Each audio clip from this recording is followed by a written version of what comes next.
Alright, magandang hapon na ho sa lahat natin ng mga viewers Luzon, Visayas at Mindanao all over the world.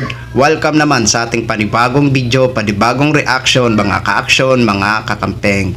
Eto, gusto ko lang talaga na i-share ho ito sa inyo si Kulukoy dahil napahanga ho ako sa kanyang sobrang husay, mga ka-action. Sobrang husay niya magkalat sa kanyang social media ng kanyang kamangmangan. Kaya mga DDS, kung mapanood nyo man ito, kahit kapwa nyo ho ito DDS, kung kayo ho ay matalino, ay talagang mabubuisit ho kayo dito sa kapwa nyo DDS, ay sobrang mangmang. Bakit ko ba nasabi na sobrang mangmang? Nanood na nga, pinakinggan niya na nga, hindi niya pa rin maintindihan. At gusto niya pang itigil daw ang impeachment para matigil na daw ang kahihiyan ng prosecution. Uy, sino nga ba talaga ang napahiya, Kulukoy?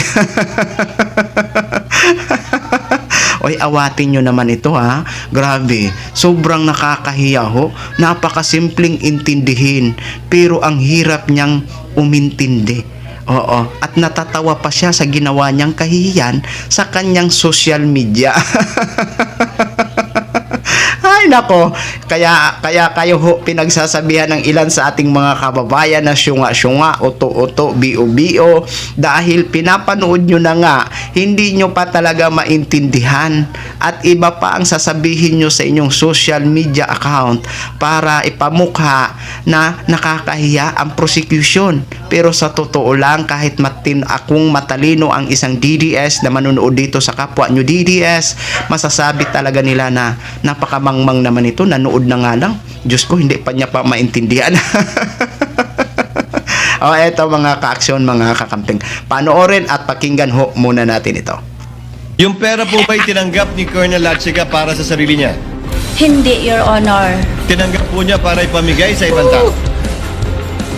Tinanggap po niya, Your Honor, para po, Your Honor, sa mga gastusin in relation po sa pagpatupad ng confidential activities or operations, Your Honor. Kasi siya po ang may alam, Your Honor, at saka confidential in nature po, Your Honor. So sa pananaw po ninyo, hindi siya recipient si Colonel Lachiga?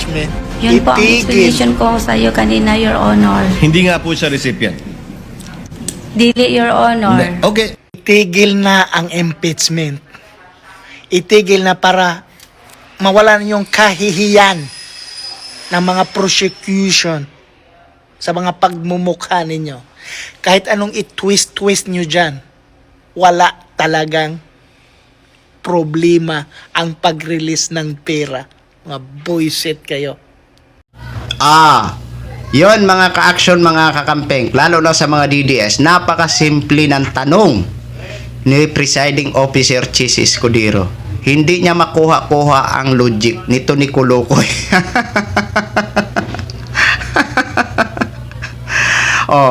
Ang tanong ang tanong ni Chis, tapos ang naging sagot nitong witness na si Gina Acosta, tinanggap daw nila Chika para sa gastusin in relation sa confidential fund and operation dahil siya lang daw ang may alam. So, nandun na tayo. Ngayon, ang tanong din ni Chis Escudero, kung sa pananaw ba nito ni witness, kung siya ba ang recipient. Kung siya ba ang recipient. Ang sabi ni Acosta, dili, kumbaga sa Tagalog, hindi po, Your Honor. Maliwanag na hindi siya ang karapat-dapat na tumanggap. So, kapag hindi ka kasi karapat-dapat na tumanggap, ibig sabihin, paglabag yun. 'Di ba? In my own opinion. Okay? Maliwanag ba mga DDS? Balikan natin. Ang tanong ni Chis, para sa iyong pananaw, hindi siya ang recipient.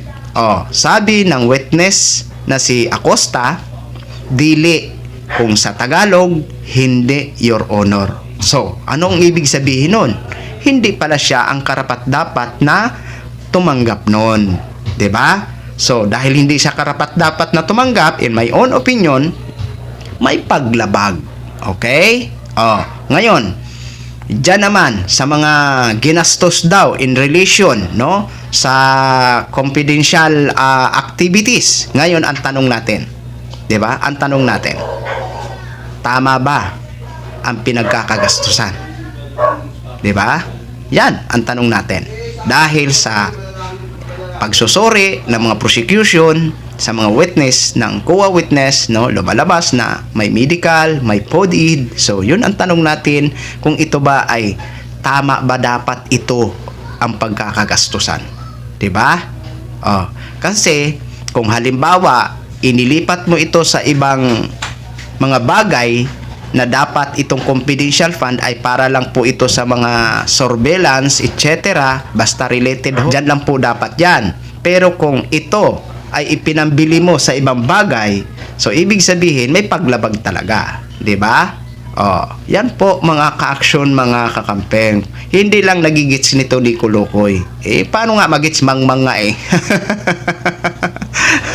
Tapos sasabihin niya, itigil na para maitigil na daw ang kahiyan ng prosecution. Ay, mag-aral-aral muna Kulukoy bago kumuda sa social media Kulukoy. Nakakahiya ha?